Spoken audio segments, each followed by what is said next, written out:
Right guys, hello and welcome back to another one. Today we're doing something that I had hoped that I would never have to do, but it's looking like it's a very sad day for skateboarding in the fact that my shoe sponsor, Lakai, is very much kind of lost their way. They've fired some of the biggest guys in there. We're going to get into the whole thing, but before we go into it, I probably should say that I owe Lakai a lot. Like, me and Lakai have been working together for about a year and a half now, at least me and their UK branch. They've been supporting me with shoes, clothes, all kinds of stuff, and to be honest, I owe them a lot. Like, they were the first core skate company that ever gave me a chance to have like a shoe sponsorship or any sponsorship for that matter. Like, I never had any offers or anything before Lakai kind of took that chance, and then after that I've had offers from other companies and stuff like that, but all those offers started with Lakai, and now I have like 5 or 6 skate sponsors, and I believe I owe all of that to Lakai first taking a chance on me, because nobody really wants to be the first one to give a YouTube skater a chance, but Lakai and my rep especially that I owe, Tom, he is a legend. I owe that guy so much. Like, he was the first person to really reach out and give me a hand up into the core skateboarding world. But with that all said, we've got to look at these things objectively. I can't come into this with bias, and then I'll tell you what I'm going to do afterwards, okay? So with all that being said, let's get into where I found out. This is my most requested video ever of people sending to my DMs about this and asking me to talk on it, because either people know I'm sponsored by them or people know that I just talk about stuff like this. The Lakai CEO, Mark Roker, addresses the brand's current status via Instagram. The statement will leave many of us a little confused, but change is definitely happening, and that is for sure. On November 6th, Lakai CEO Mark Roker addressed the current state of the brand on Instagram via the Lakai account. To many, myself included, his message came as quite a head scratcher to say the least. Take a look. So let's jump into this quickly before we continue reading here. So this is the Instagram post by Lakai Limited Footwear, and really it says here, the company, the reality of Lakai has been losing $1 million per year and was weeks away from being shut down. Lakai had been sold twice before due to lack of profitability, and Rick and Mike haven't had ownership in the brand for a number of years. The company was for sale for over a year, and there were no buyers who wanted to take on the challenge of rebuilding this company. Now, it's worth noting here that just because they didn't have ownership, Rick and Mike were still very much a part of the project. The company was just sold and they didn't have stakes in it. Rick and Mike. After buying the company in an effort to save it, Mark, the new owner of Lakai, offered 10% ownership to Rick and Mike with no strings attached, just to be a part of what they created. In addition to equity, they were offered the same compensation as the new leadership team. The only change we requested in exchange was to reduce the current skate team budget by 23% to prevent the company from falling into another near bankruptcy, as the cost of the skate team was greater than the total cost of employees working at the company. Now, it goes without saying that a lot of like pro skateboarders sometimes, especially from shoe companies, do get a bit of an inflated budget. But in this case, when those people literally are Lakai, they are the people that built the company, they're the people that started it, made the videos, do all the cool stuff, I think you can't really cut the budget from them before you think about losing it from other places. But I don't know the ins and outs of the business. But I'll just have to say that these people are living off this money, and pro skaters don't get paid enough as it is, so they probably needed it. 23% is a lot. This information was not made public because we were still in talks with Rick, Mike, and the skate team to settle on a partnership structure that would work for all of us, but due to the industry rumors going around, we wanted to invite you to see what was happening behind the scenes. Skate team.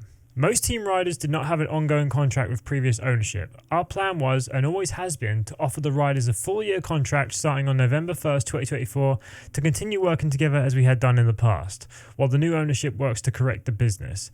The new Lakai ownership had no plans to remove the skate team, and due to recent events, we are now in the process of offering 90-day transitional contracts to the skaters via Rick and Mike, as they specifically told us they alone should be the ones in contact with them. We are unsure whether these contracts were offered to the team, and as of today, we are actively reaching out to members in an effort to correct this situation. The future. Our plan has not changed. Lakai will be a brand focused on grassroots skateboarding, putting our efforts and energy into empowering the next generation of skaters.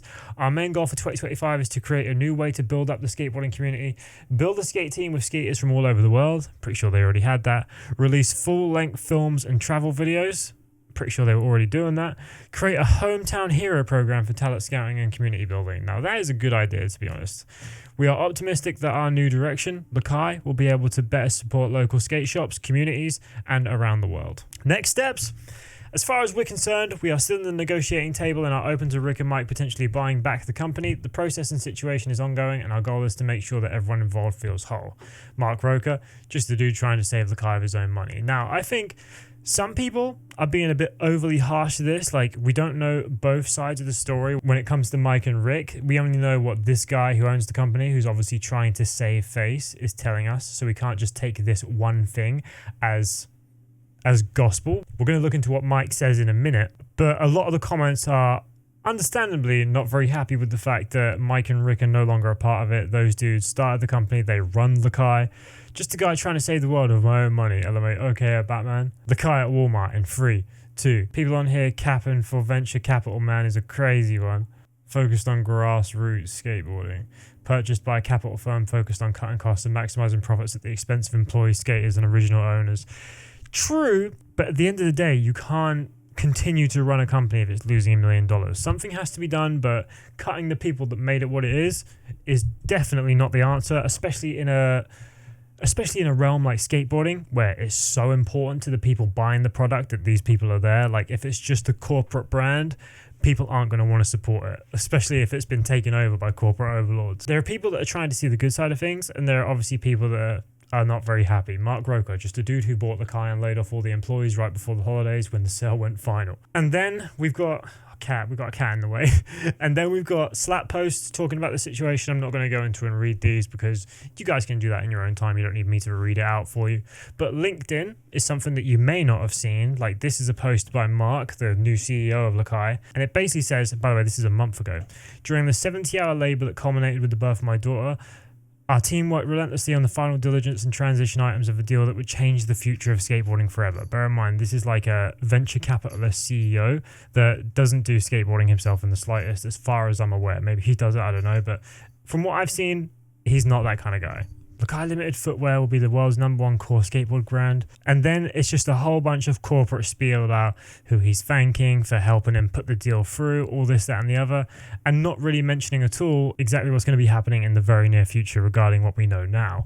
Obviously, people in the comments of this are also not very happy. Going out and firing Mike Carroll and Rick Howard is a sure way to make sure skaters are not going to buy these shoes anymore. Couldn't be a truer statement right there. If things are the way that they're looking like they are, they're going to lose the support of the core skate scene and pretty much everybody who knows what's going on. And anyone that watches this video is now going to know what's going on. So there's no mention of this at all on the Lakai website, just the regular shoes. I mean, they've got some nice shoes on there, obviously, but if they're not coming from the right place, they're not going to end up in the right places. Next, we've got Mike Carroll right here, his Instagram. He made a post that is pinned to the top. Basically says, all I'll say is that on October 29th, Rick and I were let go from Lakai by the new owner because we refused to cut the team. I feel like we failed the team and everyone who loved and worked for Lakai. For that, I'm sorry to everyone I love. I appreciate all of you and thank all who supported Lakai and everyone who crossed paths with us over the last 25 years. #free Lakai. I feel like these guys need to give out more information, because if the whole case was, if it's like cut the team or you guys are gone too, then obviously massive respect for them for going down for the ship. But the CEO guy, the venture capitalist that now owns it and runs it, he's saying something slightly different. So it's very difficult to tell what is the truth, but I would always err on the side of the skateboarder. The skateboarder is going to be the one that cares about the community, cares about the scene. They've got a great reputation.